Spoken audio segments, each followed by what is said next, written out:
C'est un problème difficile, parce qu'effectivement, on a un accès unique en Europe, de au moins 4, si ce n'est pas plus, hein, dans les faits, de tentatives remboursées.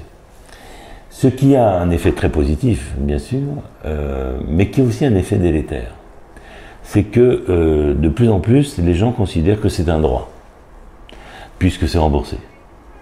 Et à partir de là, dans des conditions où médicalement, c'est pas du tout souhaitable, parce que la probabilité de l'échec, elle est majeure, elle est même totale quasiment, veulent quand même bénéficier de leurs droits.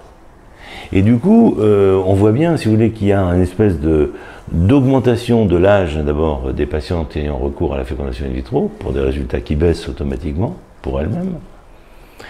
Et d'autre part, ça entraîne quand même des coûts qui ne sont pas utiles. Parce que les résultats ne vont pas être au rendez-vous.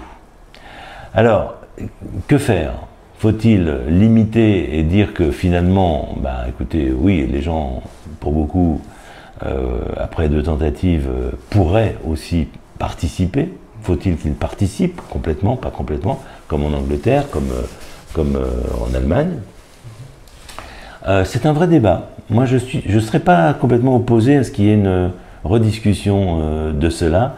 En tous les cas, quelque chose de progressif qui implique une participation, parce que voilà, on sait très bien que, sauf certaines personnes qui sont dans la vraie difficulté et qu'on peut tout à fait identifier, hein, les gens voilà, font un choix de comment ils vont utiliser leur pécule, quoi, en un mot.